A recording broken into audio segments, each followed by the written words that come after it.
Сегодня мы говорим о насилии в Кыргызстане, и мы говорим о людях с инвалидностью, которые подвергаются насилию, и этот риск выше, чем у остальных людей в нашем обществе.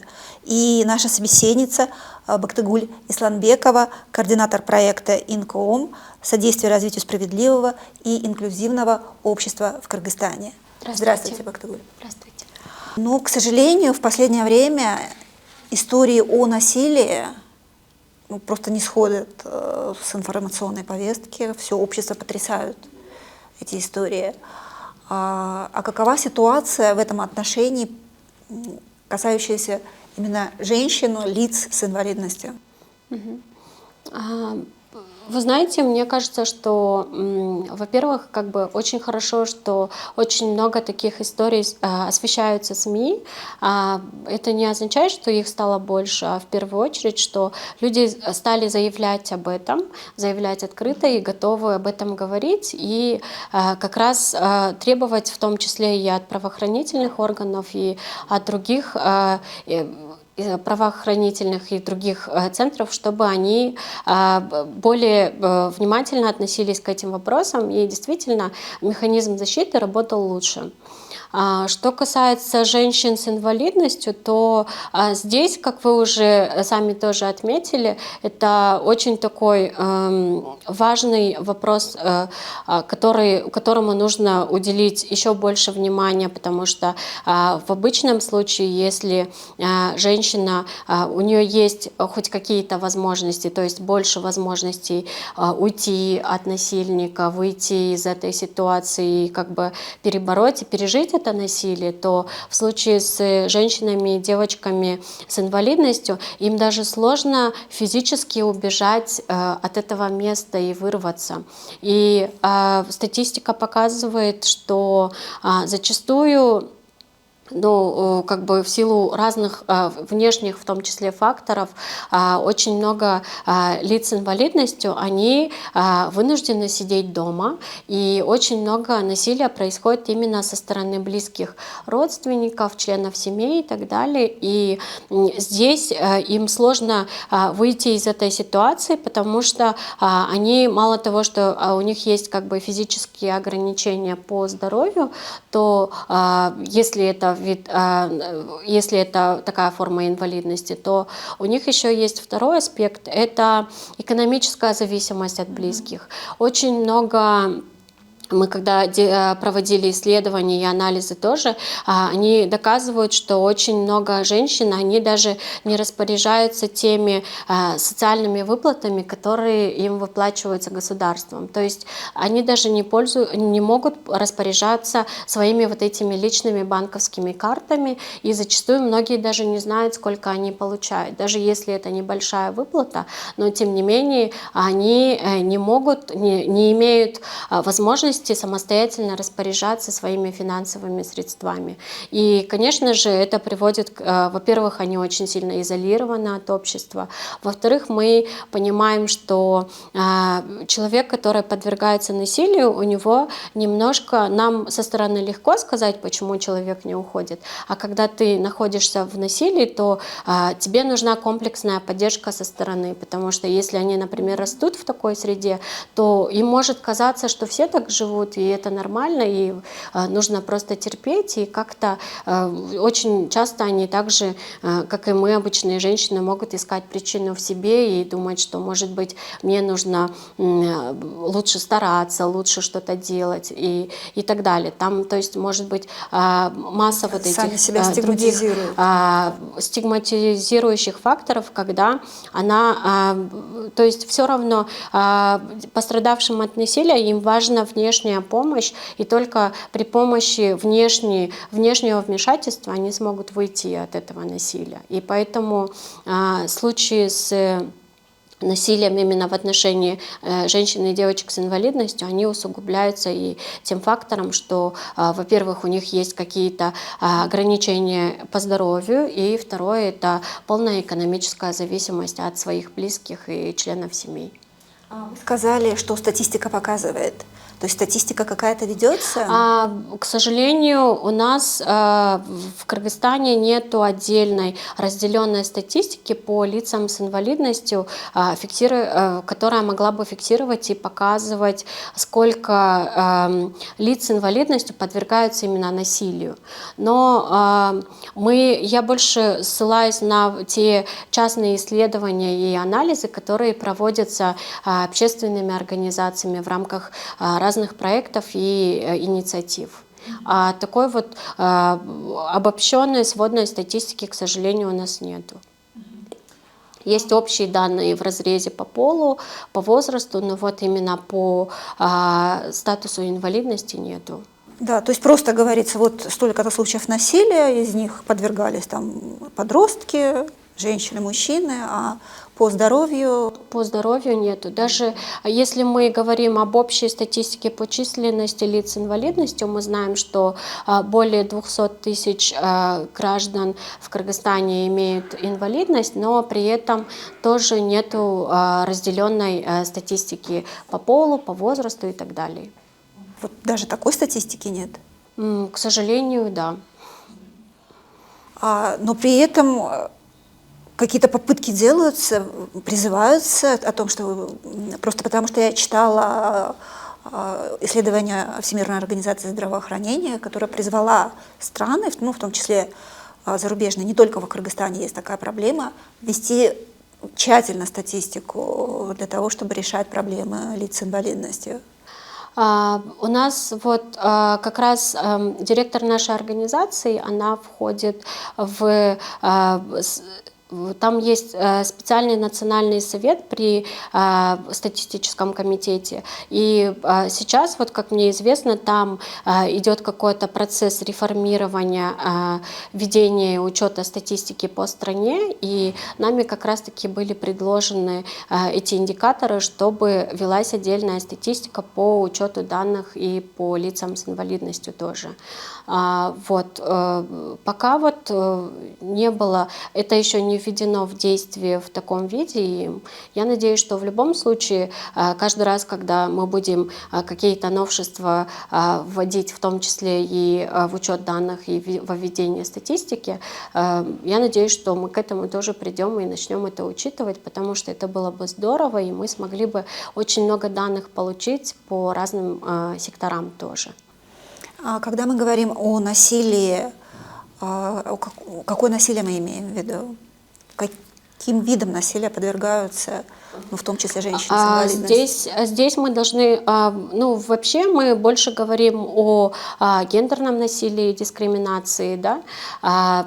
Это может быть, ну, также, если это совершается со стороны близких, то это семейное насилие, но зачастую в любом случае мы должны понимать, что они не подвергаются только одному виду насилия. То есть, если, например, там это сексуализированное какое-то насилие, или же психологическое насилие, или другой вид насилия, физическое насилие, в любом случае она подвергается комплексно нескольким видам насилия, в том числе и экономическое насилие, психологическое насилие. То есть насилие не происходит так, что просто в один день оно случилось, и ты подвергся физическому или другому виду насилия. Сначала это начинается как бы с психологического насилия, потом это может переходить в экономическое насилие, а потом получается, что когда оно доходит до какого-то очень такого серьезного вида насилия, когда ты получил какие-то увечья или еще что-то, что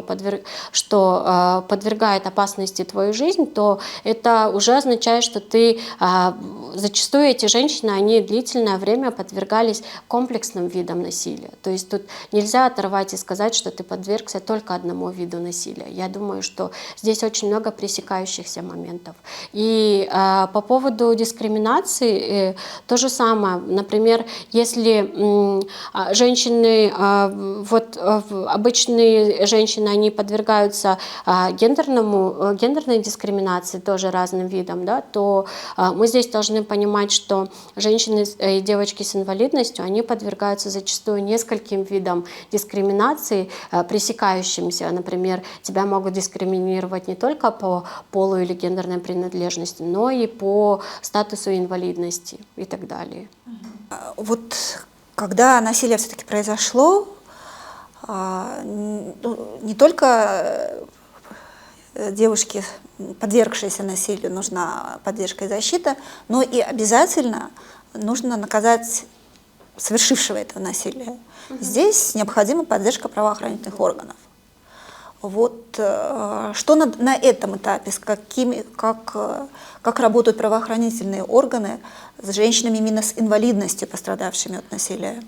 Мы вот в рамках нашего проекта, у нас вот проект Инком, он специально так называется, потому что он содействует, именно направлено на содействие развитию инклюзивного общества в Кыргызстане, поэтому от слова «inclusive to.com» мы сделали такое название, и мы тоже задались этим вопросом в начале, и как раз-таки решили провести базовый анализ, комплексный анализ законодательства и правоприменительной практики вот именно по механизмам защиты от насилия именно женщин и девочек с инвалидностью.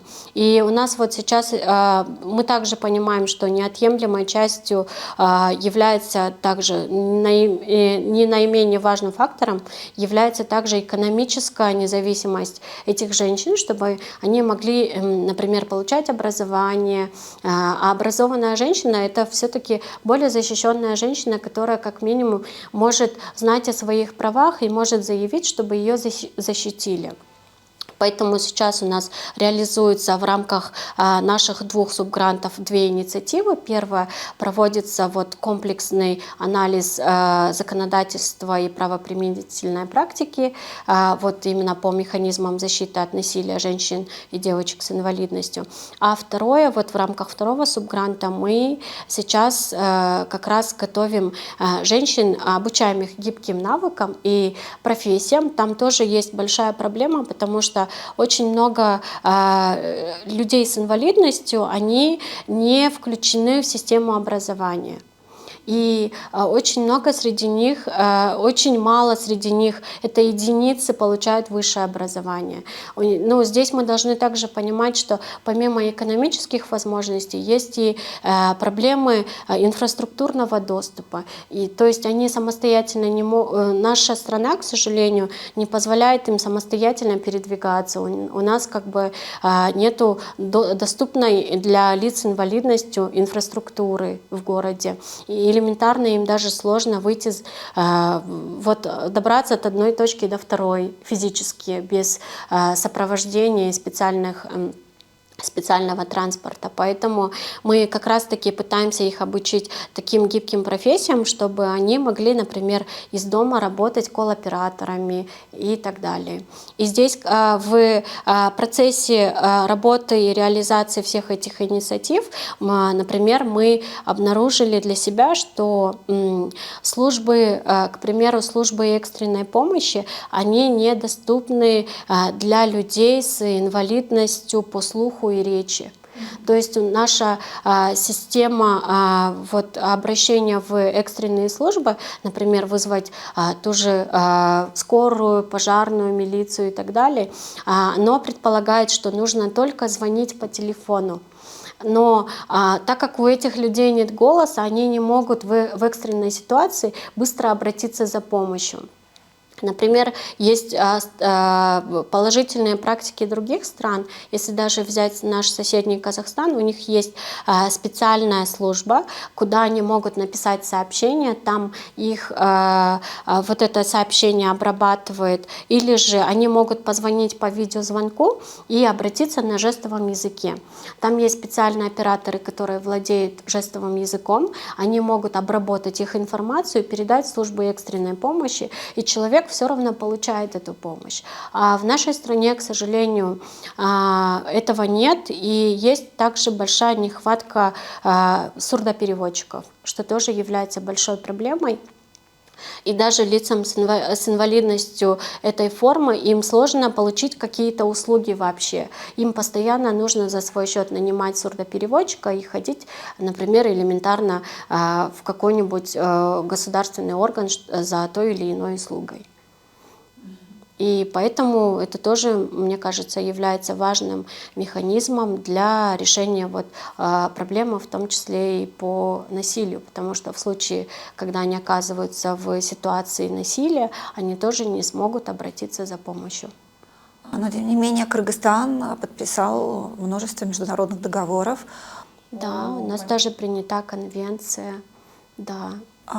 Что именно мы гарантируем как страна всем своим гражданам, в том числе людям с инвалидностью, у которых есть какие-то особые потребности, что гарантирует им законодательство? В принципе, у нас есть в Конституции конституционные гарантийные права о равных правах и равных возможностях для их реализации вне зависимости от гендера, от возраста, и в том числе и по социальному статусу тоже. Ну, я имею в виду, что и по инвалидности тоже. Но, к сожалению, очень много механизмов, они не являются инклюзивными, и мне кажется, что важно инклюзивную политику включать повсеместно. Чтобы, например, мне кажется, что очень важно, чтобы дети с инвалидностью, с разной формой инвалидности ходили в те же обычные школы, где учатся обычные дети, чтобы это, так как мы постоянно их изолируем, и обществу кажется, что этих проблем нет, потому что они очень редко встречают людей с инвалидностью. Если вы посмотрите на другие страны, то там лица с инвалидностью, они зачастую являются очень активной частью общества, потому что политика так построена, и что у них даже инфраструктура, все делается для всех. И поэтому, мне кажется, важно, чтобы мы эту инклюзивную повестку, ее продвигали и внедряли повсеместно. Но ситуация меняется к лучшему? Я думаю, что как раз-таки например, в рамках нашей деятельности мы видим, что действительно есть очень много проблем, но также есть очень много в нашей стране также и организаций, и в том числе и СМИ очень стали часто освещать эту проблему. И я думаю, что все равно нельзя сказать, что ничего не делается. Я думаю, что маленькими шагами все равно какие-то успехи достигаются, но тем не менее важно не переставать это делать, потому что проблем все-таки очень много, они до сих пор остаются очень актуальными, и важно продвигать это дальше, чтобы этап за этапом становилось лучше. И мне кажется, что можно сказать, что ситуация стала лучше только в том случае, когда мы будем видеть, что лица с инвалидностью могут беспрепятственно, вне зависимости от каких-то ограничений, в том числе и по здоровью, быть такими же равноправными членами общества и продвигать, и вести такую же активную жизнь, как мы, например, чтобы они могли беспрепятственно утром встать и поехать на учебу, на работу, и для них не было препятствием ни какие-то инфраструктурные вопросы, ни вопросы транспорта и так далее.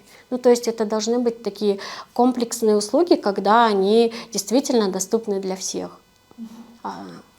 Что нужно обществу и в законодательном смысле сделать для того, чтобы изменить ситуацию к лучшему, чтобы хотя бы снизить случаи насилия в отношении женщин с инвалидностью? Мне кажется, что здесь мое личное мнение, что очень важно в первую очередь расширить доступ к образованию этих лиц с инвалидностью, потому что, опять же, если привести пример в отношении лиц с инвалидностью по слуху и речи, то у нас программа предусматривает, что они могут закончить только 9 классов, но у них нет возможности получить высшее образование, потому что им не выдают аттестат как всем, а им выдают о том, что они только прослушали последние старшие классы этот курс, потому что мне кажется, что в первую очередь нужно... Им не выдают аттестат? Им не выдают аттестат, как у нас, им выдают только свидетельство о том, что они прослушали этот курс. Своеобразную справку, да? Получается, что это является препятствием для того, чтобы они могли поступить в высшие учебные заведения. И вы представляете, что эти люди, у них, во-первых, нет возможности получить профессию, что также влияет на их будущую жизнь и на их экономическое положение. Но и мы же видим, что среда, она недоступна. Например, тот же жестовый язык можно было бы как базовый предмет преподавать и в школе, чтобы дети могли тоже владеть какими-то базовыми знаниями, и в случае чего они могли бы, когда они встречают этих людей, беспрепятственно общаться, что тоже для них является барьером, потому что жестовый язык никто не понимает, а сурдопереводчиков по стране, например, очень мало. И даже если вы увидите раньше, я помню, что в детстве, когда мы смотрели какие-то передачи по телевизору, там всегда выходил маленький экран и был сурдоперевод. А сейчас даже этого нету даже в национальных каналах, что тоже говорит об отсутствии инклюзивности. То есть эти материалы для какой-то части людей недоступными становятся. И то же самое по остальным вопросам, мне кажется, очень важно везде повсеместно не только улучшать инфраструктуру, но и вот эту инклюзивную политику включать, чтобы им были доступны получение образования, в том числе и высшего, чтобы им были доступны, чтобы можно было им трудоустраиваться на работу. Очень много мы сейчас как раз готовим девочек к вот этим новым профессиям и проводим специальные ярмарки вакансий, мы их так условно называем, а на самом деле это встречи наших соискательниц с работодателями, с потенциальными, с представителями разных бизнес-компаний и бизнес-сообщества, где мы как раз-таки пытаемся поговорить с ними и разрушить эти стереотипы в отношении лиц с инвалидностью тоже, потому что работодатели, они тоже боятся их принимать на работу, зачастую из-за незнания, они не встречают этих людей, и они не очень понимают, и чтобы из-за своих каких-то личных предубеждений и опасений они могут просто хорошего специалиста не взять на работу.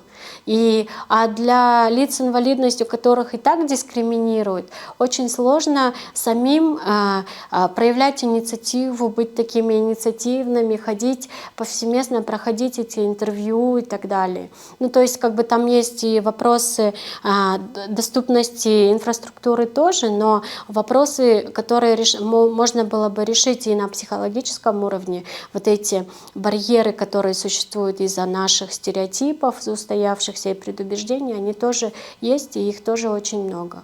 И поэтому, как минимум, нужно очень часто говорить об этом, очень повсеместно поднимать эти вопросы, чтобы и также вести вот эту информационную кампанию среди общества тоже, чтобы их отношение к лицам с инвалидностью тоже поменялось, и они были более дружелюбные, более ориентированные, и как-то более коммуникабельные и открыты к этим людям.